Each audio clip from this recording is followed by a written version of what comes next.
troops are in the streets of Nairobi. Sir Evelyn Baring, the governor, salutes the men of the Lancashire Fusiliers who have flown in to help clear his colony of the Mau Mau menace, which has struck fear into Kenya's very heart.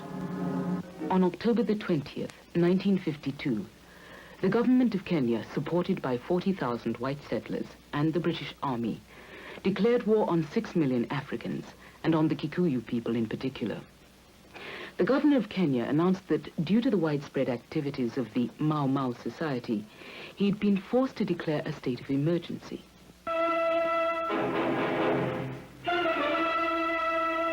In Nairobi, capital of Kenya, Europeans and Africans still walk the streets in fear of the dreaded Mau Mau. For it is that band of fanatics whose bloody deeds have cast a dark shadow across the face of Kenya. Some are brought in to face justice, others are shot in fights with police and troops, but thousands more escape to continue their crusade of murder and violence. There is little reliable information about the setup of the terrorist organization, for few members even know from whom they take their orders. They obey blindly, savagely attacking the defenseless, burning, looting, murdering. Kenya is the battlefield of a conflict that cannot end until the Mau Mau is dissolved forever. The emergency, which was expected to last for a few weeks, went on for 7 years. It took the lives of at least 15,000 Africans, none of whom could possibly have had anything to do with Mau Mau, for Mau Mau never existed.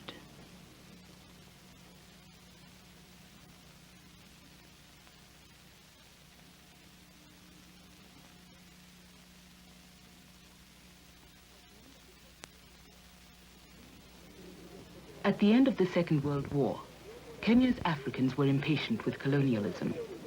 They had been ruled by Britain for 50 years with little to show for it. In the rural areas, they were confined to overpopulated reserves. In the towns, thousands were homeless. They were not permitted to elect their political representatives. They were forbidden to grow valuable cash crops. They were neither men nor women. They were natives. And in everything they did, they faced a color bar. In an effort to change things, they now threw their support behind a mass nationalist movement, the Kenya African Union. The political activity were terrific. We have aroused the political enthusiasm of the people throughout the country in order that they should fight for their rights. But Kenya's white settlers were also impatient after the war. They were less than 1% of the colony's population, but for half a century, they had dominated its political and economic life. They had no intention of letting their mother country, Britain, sacrifice their interests to the cause of African self-determination.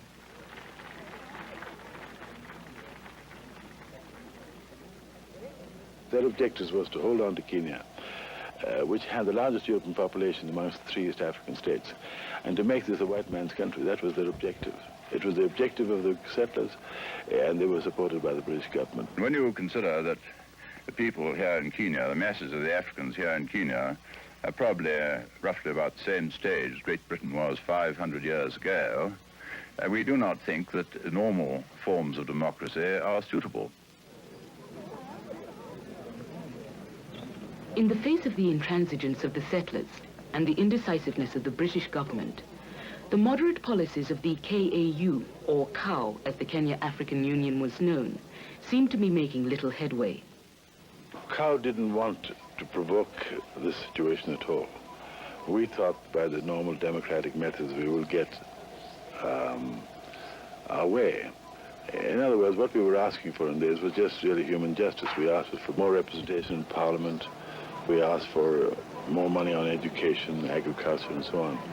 So for some time, there was a feeling in COW to continue that sort of struggle.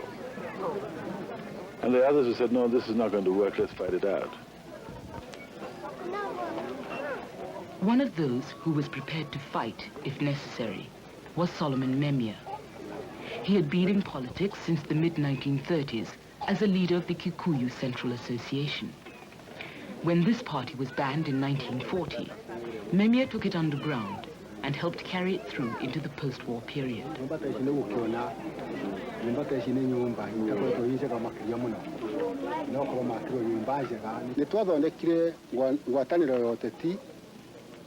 We organized a secret political movement when we realized that things were moving too slowly with the Kenya African Union. Our movement was based on an oath, which was intended to give our people courage to fight for our land and for our freedom.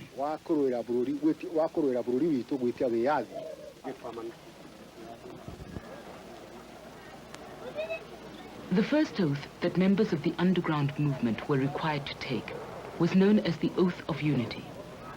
It bound them together and strengthened their support for more militant political action.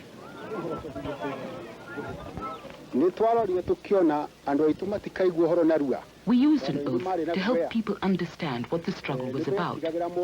Many people were cowards. They were frightened of politics. They said it was bad for us to set ourselves against the Europeans.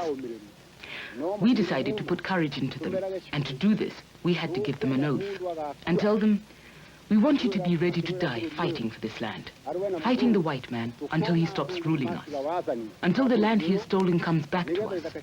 Then we shall have our freedom and not be ruled badly by the colonial government.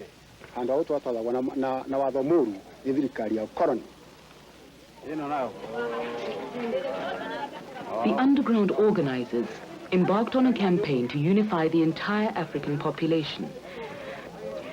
The settlers and the colonial government gradually became aware of the oathing ceremonies, and in 1950, the government outlawed the Mau Mau Society, which they said was responsible for administering illegal oaths. The words Mau Mau meant nothing in any language in Kenya.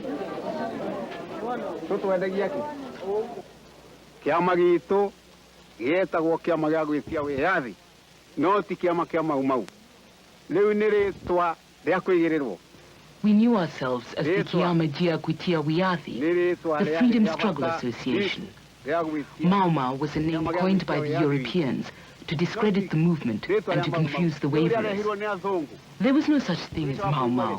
It was an invention of the Europeans.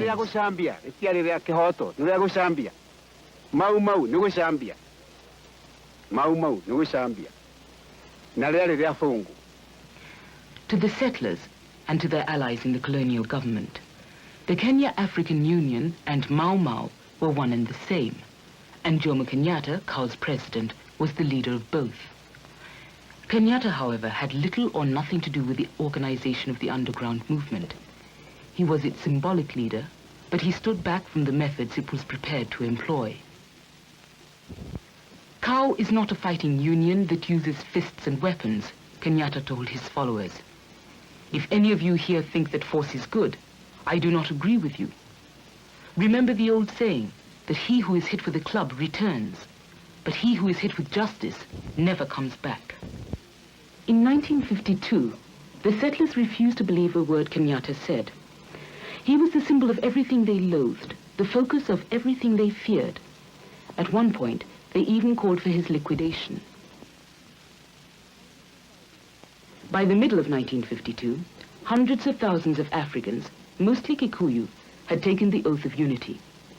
A more militant set of leaders had taken over most of the top offices in COW. Mass meetings of unprecedented size took place, at which the demands for self-government and for the return of expropriated lands were made with new confidence. The settlers felt threatened by this militancy, but they were more disturbed by the prospect of the British government coming to a political settlement with the Africans, as was happening already in West Africa. Self-government under permanent white leadership had always been the settlers' goal in Kenya. In order to realize that objective, they now embarked upon a campaign to crush African nationalism. At this point, it's very important to look at the chronology of the events which led up to the declaration of the emergency. Sir Philip Mitchell, Kenya's governor since 1944, retired in June 1952. Mitchell had been a thorn in the settlers' side. While they claimed that discontent was growing into revolt, Mitchell was saying that things had never been better. With Mitchell out of the way, and his successor not due to arrive for 3 months, the settlers made their move. On July 10th, Michael Blundell, the leader of the settlers, introduced a motion in the Legislative Council calling for stern measures against a subversive organization which he said was spreading like a disease through the colony. The acting authorities refused to accept this view or admit that new laws were necessary. Over the next few weeks, the settlers held a series of meetings. They threatened to take the law into their own hands unless the government declared a state of emergency, arrested the nationalist leaders, and issued a statement that nationalism on West African lines was not the official policy in Kenya. A month or two before the emergency was actually declared, many of us felt something was going to happen. And we had rumors that perhaps Mr. Kenyatta would be arrested, together with the other members of the committee of the Kenya African Union. What was going to happen, of course, we couldn't foresee at that time. On the 19th of August, the acting governor denied categorically that there was a state of emergency in the colony. The government could not stop nationalism, he said. It could only try to guide it. Now the settlers began to talk of vigilante groups. They began to attribute every crime to Mau Mau. Every murder, every theft, every sullen look, every hostile stare was the work of Mau Mau. The Kenya government, more worried by the threat of a settler revolt than an African one, agreed to consider special laws to suppress African politics. We were not taken by complete surprise, as we knew something was going to be done to try and keep down the movement, which was now have taken tremendous proportion in agitating for self-government. On September the 16th, several Kenya officials flew to London to persuade the Colonial Office that the proposed laws were necessary to control subversion. This was the first time the British government was informed directly of what was going on. A week later, 7 new ordinances were passed and held ready for the arrival of the governor, whose signature would make them law. On September the 29th, more than 3 months after Mitchell's retirement, the new governor arrived. Sir Evelyn Baring was welcomed at Nairobi airport by settlers and government officials alike, for there was now an opportunity to bring things to a head.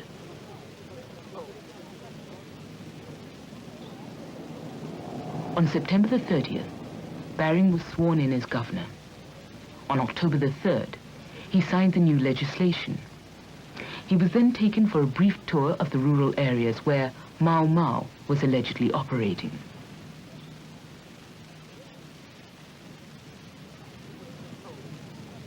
On October the 7th, while Baring was still on tour, the incident for which the settlers had waited took place. Senior Chief Waruhiu, one of the government's most loyal supporters, was assassinated.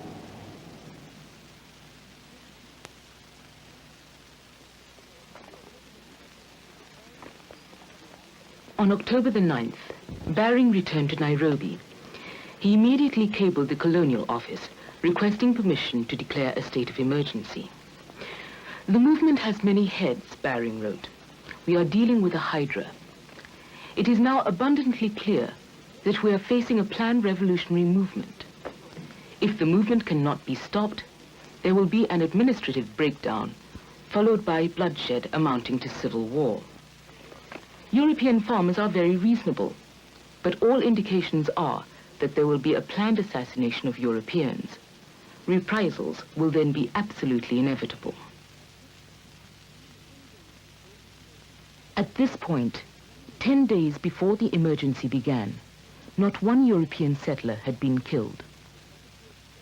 On October the 14th, the Secretary of State for the Colonies, Oliver Littleton, approved Baring's request.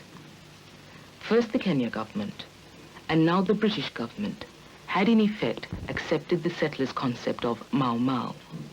It remained only to convince the world. On October the 20th, the war began. Troops are in the streets of Nairobi.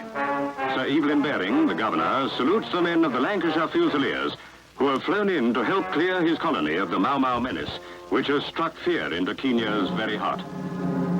All have to be carefully checked by police security men, for in such a decisive swoop as this, it is all too easy for the innocent to suffer.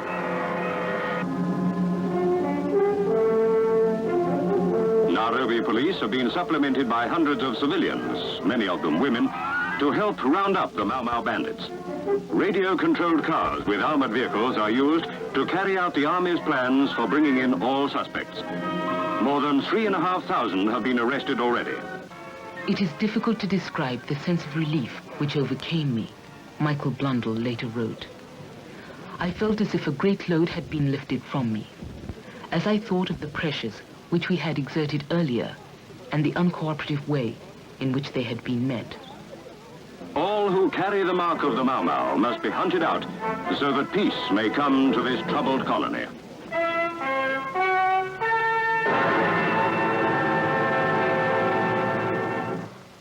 Having authorized the state of emergency, it was necessary for the Colonial Secretary, on behalf of the British government, to discover against whom or what it was directed. Mr. Littleton, you said in the House of Commons last week that you were going out to Kenya to see for yourself and to discuss the measures now being taken to suppress the activities of the Mau Mau. Now, can you tell me more or less how these people operate? Well, the Mau Mau is a secret society which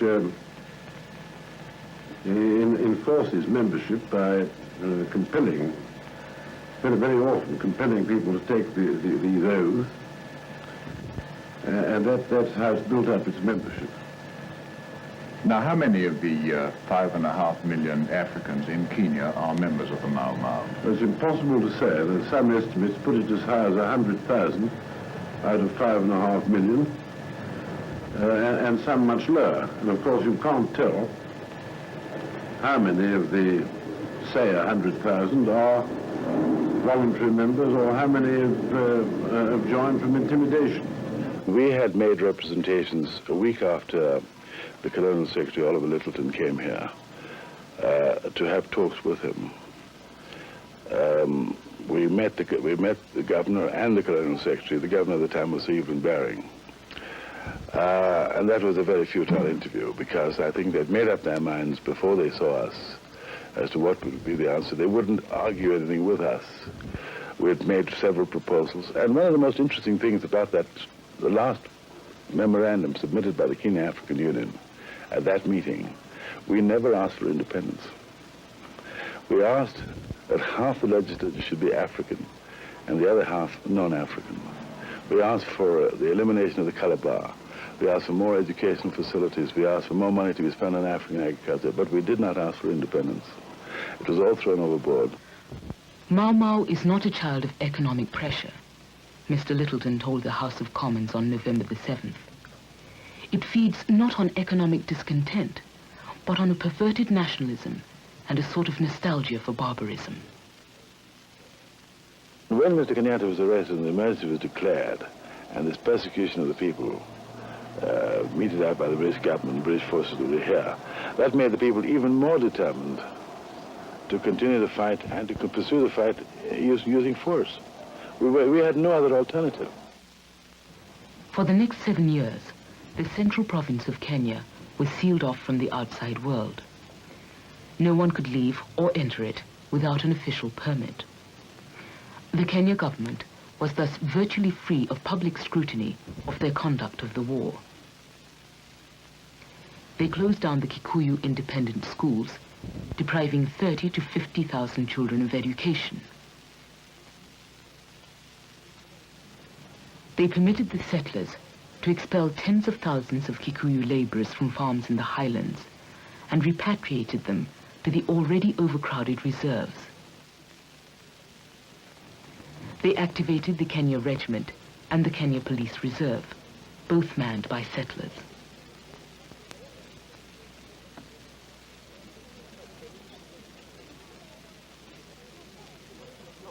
The response of the Europeans at that time was, of course, frankly theatrical. There was far too much carrying of guns, slapping pistols on the bars, wearing outre sort of loose clothes.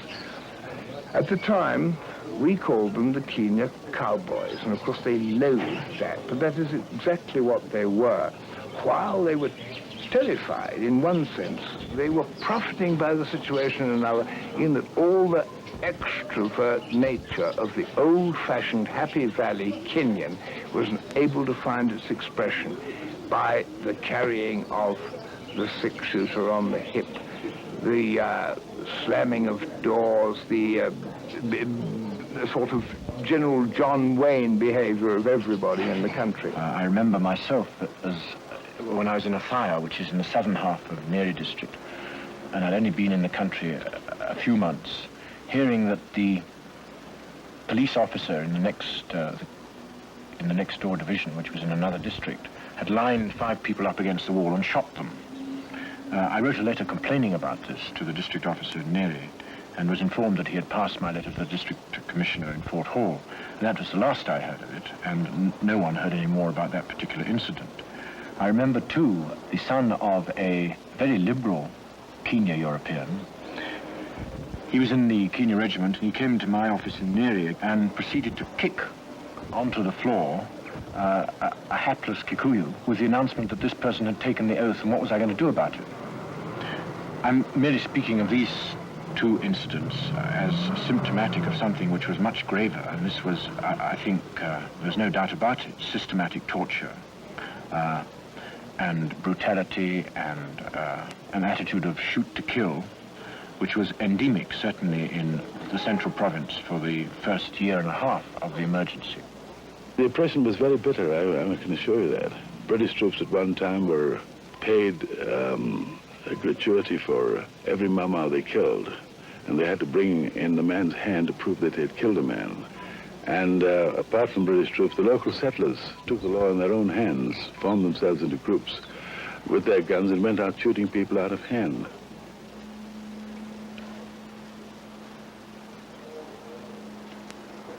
This brought a tremendous reaction from the people as such. You may call it a revolution. Yes, it was in opposition to government's action.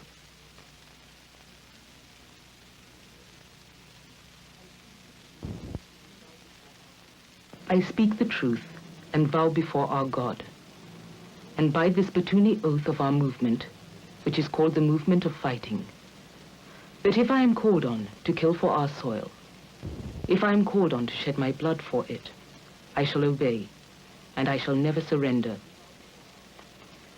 I speak the truth and vow before our God, that if the people of the movement come to me by day or night, and if they ask me to hide them, I shall do so, and I shall help them. I speak the truth and vow before our God, that I shall never take away the woman of another man, that I shall never walk with prostitutes, that I shall never steal anything belonging to another person in the movement. And if I transgress against any of the vows that I have thus consciously made, I shall agree to any punishment that the movement shall decide to give me. And if I fail to do these things, may this oath kill me.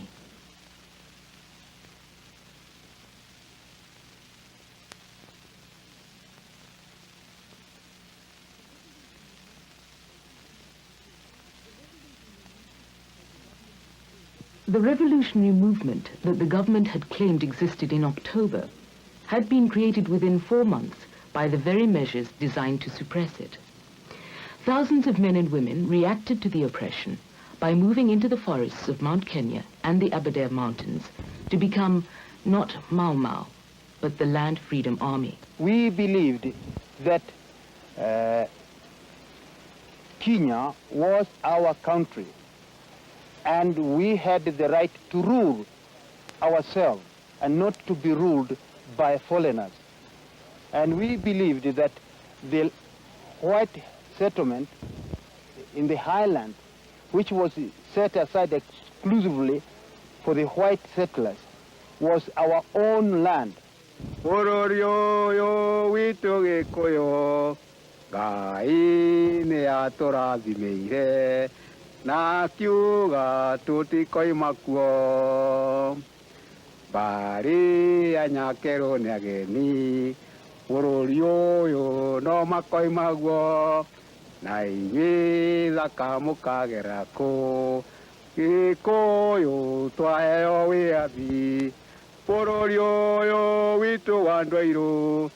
We had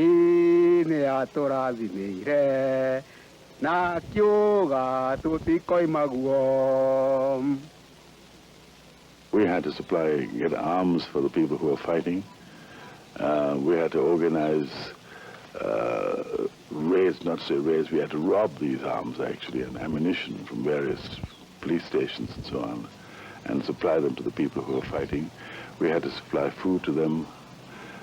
We had a whole string of informers. We even had informers in Government House who produced files to us on what was going on in Government House. Really, you could get hold of the files, read them and replace them in Government House. In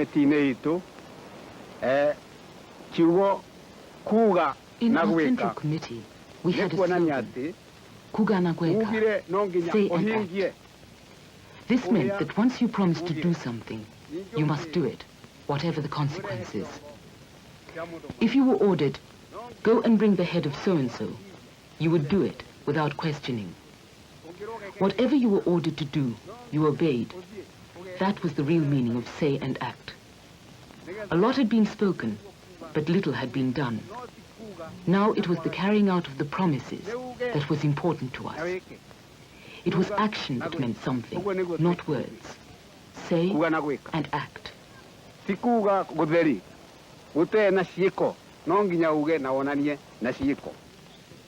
Within 6 months of the start of the emergency, the Land Freedom Army numbered about 10,000.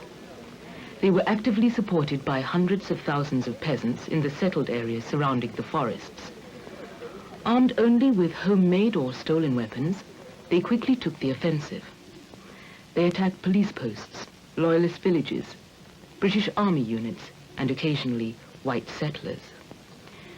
More than anything, it was the killing of whites by blacks that was exploited in propaganda and inflated in paranoia. The image of Mau Mau as the white man's nightmare is the strongest image to come out of the emergency. From the Cathedral of the Highlands in Nairobi are borne the bodies of Mr. and Mrs. Roger Ruck and their 6-year-old son, Michael, a British family brutally murdered by the Mau Mau. Here in a lonely farmhouse, far from the comparative safety of the city, police dogs found the Rucks stabbed to death. Incensed by the murder of the Ruck family, 2,000 Europeans assemble outside Government House in Nairobi.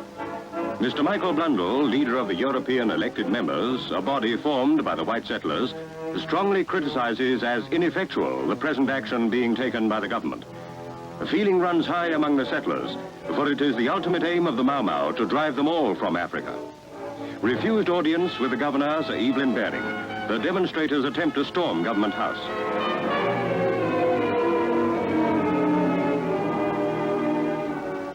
But in fact, the planned assassination of settlers, which Sir Evelyn Baring had anticipated, never took place. Only 32 of Kenya's 40,000 white settlers were killed by Africans during 4 years of active fighting. Yet each European death became a further justification for massive retribution.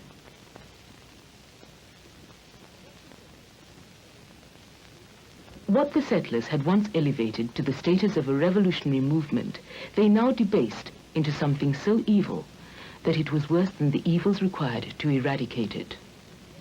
I've just arrived from Kenya, where for over 6 months we've been in the throes of a battle against Mau Mau, which is really another name for a struggle against the destruction of civilization and law and order and everything that we hold of value. It has been engineered by unscrupulous agitators and is really a challenge to us, all that we value, and the Christian faith. Over the course of 4 years, more than 15,000 Africans lost their lives. According to official statistics, less than 2,500 were victims of Mau Mau. The others, more than 80% of those who died, were killed by government forces. This Mau Mau is a lawless and savage organization, and I must, at all costs, see that respect for law and order is obtained. By the early part of 1953, it was clear that the settlers and the Kenya government had failed to crush African nationalism. In June, a full-scale military command was established. May I give a special message to those who have friends and relations in Kenya. I will do my utmost to relieve their anxiety. At the height of the war, government forces numbered 11 regular army battalions, or about 13,000 soldiers, and more than 40,000 European, Asian, and African police and home guards. Now you may very well ask and very well wonder, given the numbers of people engaged on both sides, why it hasn't been stopped long ago. Well, the answer to that is that it may look extraordinary that it's gone on for so long from Great Britain. When not actually on the ground, it looks quite different. Because we are faced with very great difficulties, great physical difficulties. There are two large mountain masses quite close to the city of Nairobi.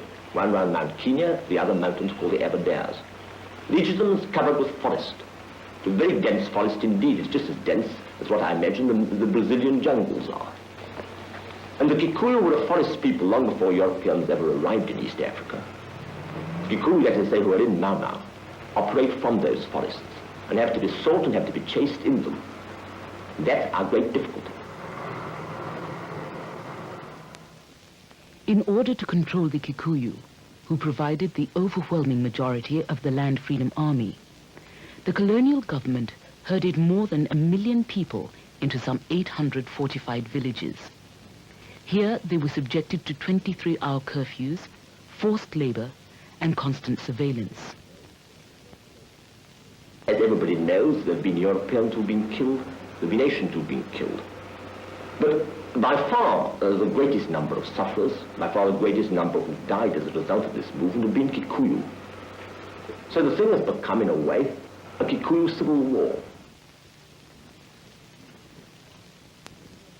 The Kikuyu Home Guard, formed almost as soon as the emergency began, was an irregular force of loyalists. They were armed at first with traditional weapons, and later with government-supplied modern ones. The real meaning of the emergency grew out of the bitter battles that took place between the Home Guards and the Land Freedom Army. Brother turned against brother, father against son.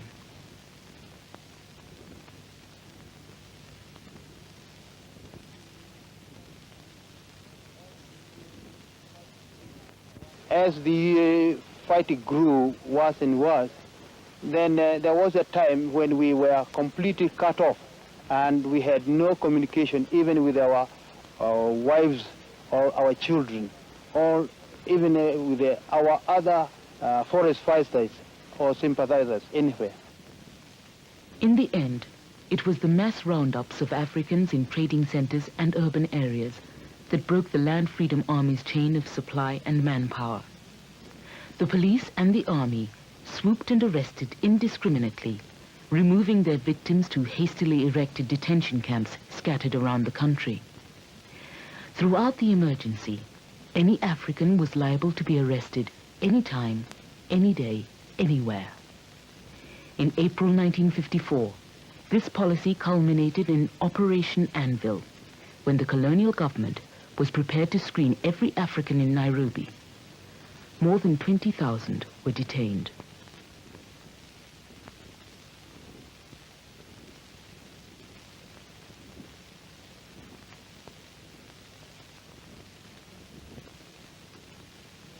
From mid-1954, the Land Freedom Army was on the defensive. Amnesty offers tempted some to surrender. Leaders were killed or captured. Recruitment from the towns and villages dwindled.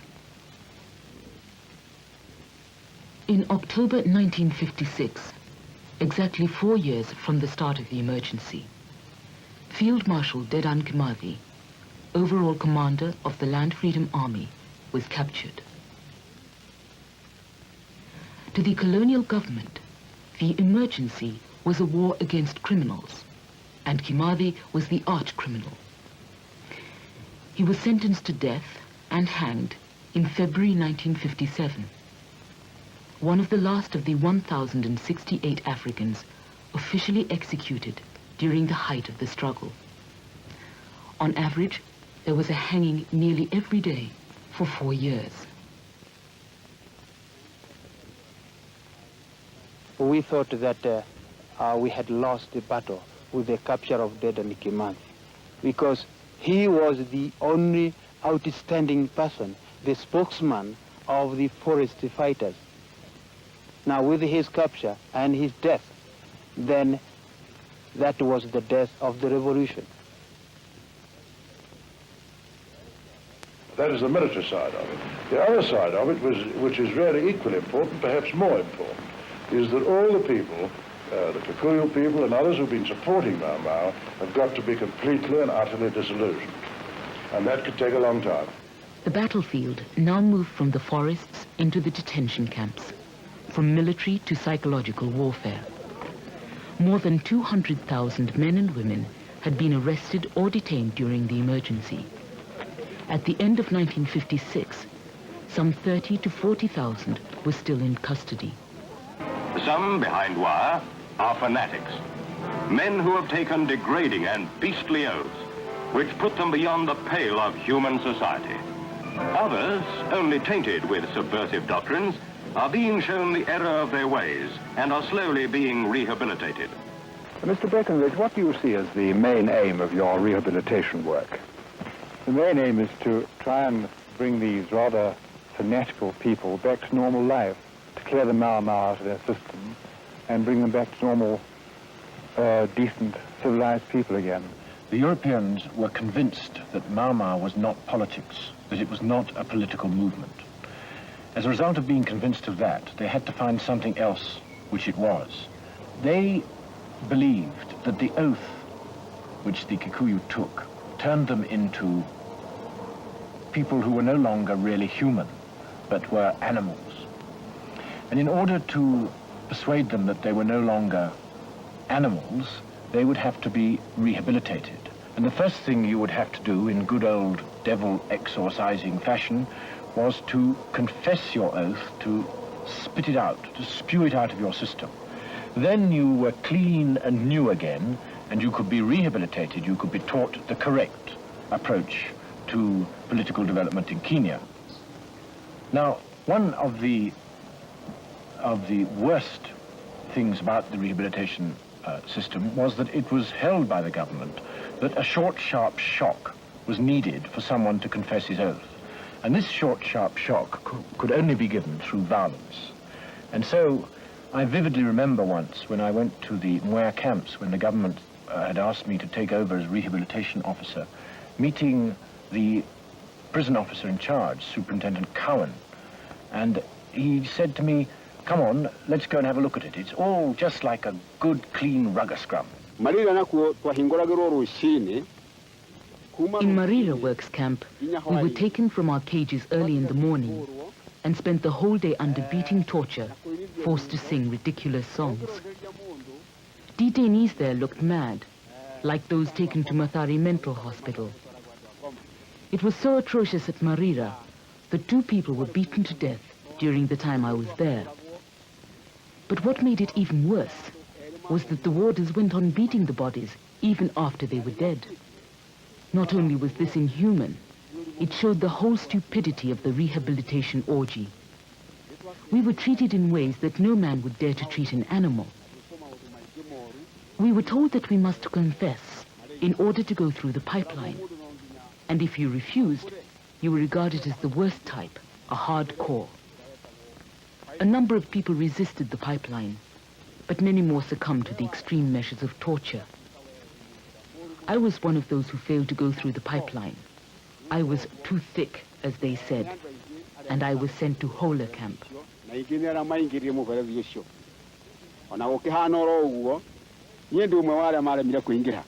Here you were faced with someone who had taken an oath, who utterly refused to do anything you told him, who disobeyed an order because this was part of a political act on his part to disobey that order, and you were faced with this stone in front of you, and you had to make him do something.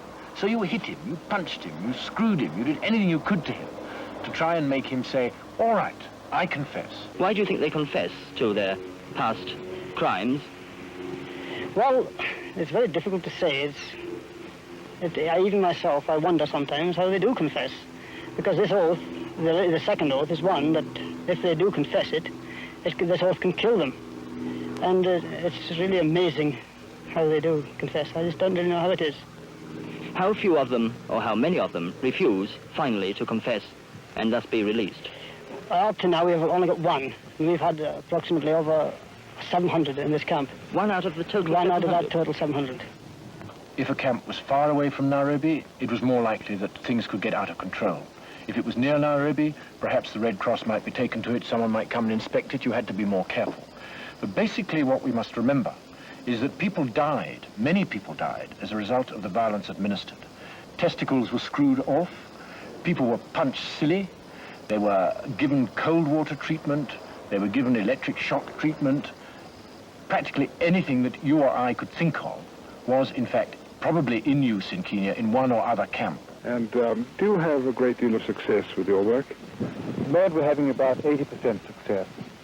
We're sending down about 20% of our intake, which is 80 a week, down to a hardcore camp, and 80% are going through to final release.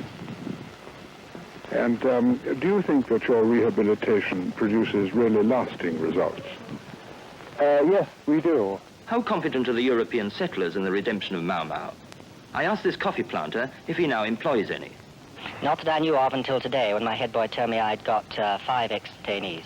Does that worry you? No, not in the least. They've been through the pipeline and they've been properly rehabilitated in the reserve, and they're not allowed out of the reserve until they have been through this pipeline. And you yourself, as person employing them, are quite satisfied that this process has completely done the trick? Completely done the trick. Within a year of the beginning of the emergency, while the Land Freedom Army was still on the offensive, the British government had begun to make the political concessions which only a short time before it had refused to consider. A new constitution was introduced in 1954, aimed at multiracial government. African political parties permitted again in 1955. African elections for the first time in 1957. Can you imagine in Kenya, a place you've lived in for a long time, the day when Africans will govern the country and you will be governed by them? Well, I haven't really given it an awful lot of thought. Do you think it's possible? Oh, yes, I think so, at a later date. How would you react to that? Well, I think we've all got to realize that one of these days we've got to accept it. In 1959, when most of the world had forgotten Mau Mau and the detainees, and independence in Kenya was no longer a question of if, but only of when, the incident at Hola Camp occurred. On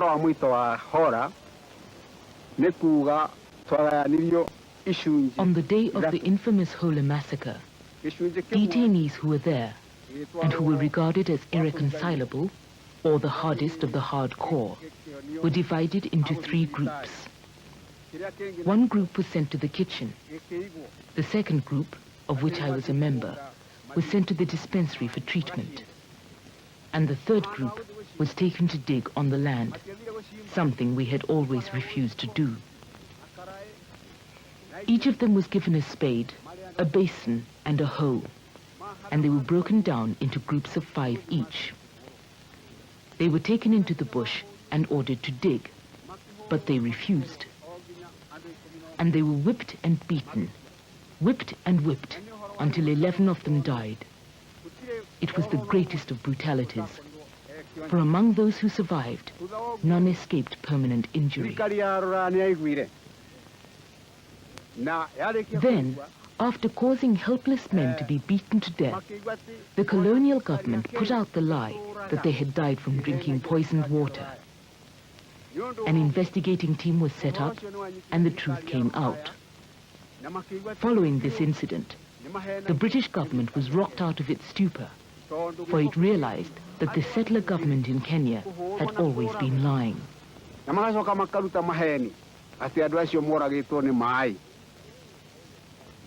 When the story of Hola Camp was ventilated in Britain in Parliament, it caused a tremendous sense of shock, because this was the first time that the British were made aware of the fact that their own colonial servants could behave in this fashion, and it took a lot of believing. The whole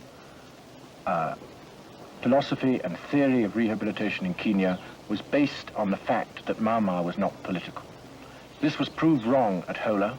MacLeod, the Colonial Secretary in Britain, recognized this fact and has himself said that Hola was the real turning point in his own views about Kenya.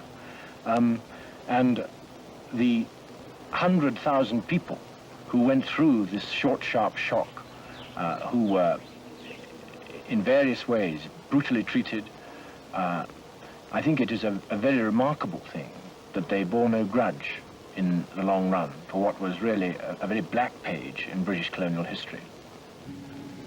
Well, the Hola was a disaster, we all admit it. We all realize it. But I'd just like to say two things about it.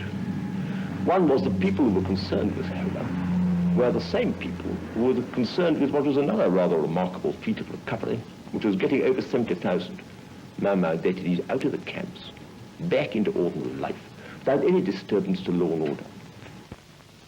Although the emergency came to an end officially in 1960, the most militant underground leaders were still kept in prison or restriction. Loyalists and moderates, on the other hand, were being recruited into the civil service as the British government pursued a new policy in Kenya, the creation of a stable and cooperative African government on which to confer independence. Ironically, the man on whom the British government and later the settlers came to rely most heavily for the success of this policy was the man they'd imprisoned in 1953 as the leader of Mau Mau, Jomo Kenyatta. A great many Africans who were loyal to the government during the emergency are fearful of what would happen to them if you were released. Are there any grounds for those fears? There's no ground at all. Neither those who were in the forest nor those who were royal or home guard have anything to fear at all, because I think all of them are brothers and sisters. Mr. Kenyatta, some of the 60,000 European settlers here are frightened that their titles to land and their right to stay in Kenya may be thrown overboard when a Kenyan administration takes over. Well, I don't think they have anything to fear, providing that they behave as a good citizen.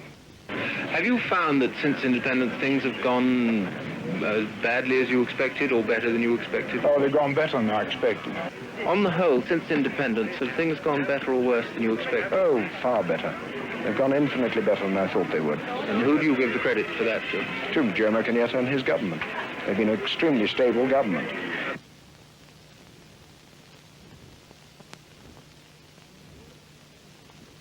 When all of the detainees had come home from the camps and the remnants of the Land Freedom Army emerged from the forests, they found themselves in a world they'd helped to make, but in which they had little part.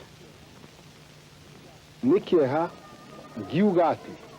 regret to state that those of us who fought for freedom were never given a chance to participate in the present government. The majority of ex-freedom fighters are among those who live here in these shanties because they have nowhere else to go. We weren't given jobs because it was alleged we were uneducated. The young who were in school during the freedom struggle are the ones who have the say in our government, and they are not concerned with our affairs. But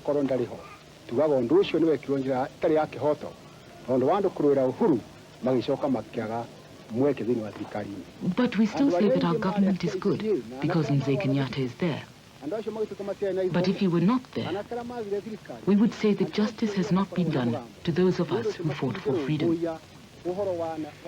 It is not Mzee Kenyatta's fault.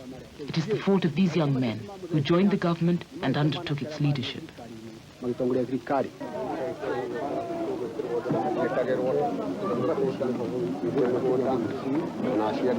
Many people felt at that time that though because they had participated in the struggle, because they'd suffered in the struggle, they had to have an honoured place. Some did and some didn't. And those who didn't were rather bitter. But I think our people have got over it now.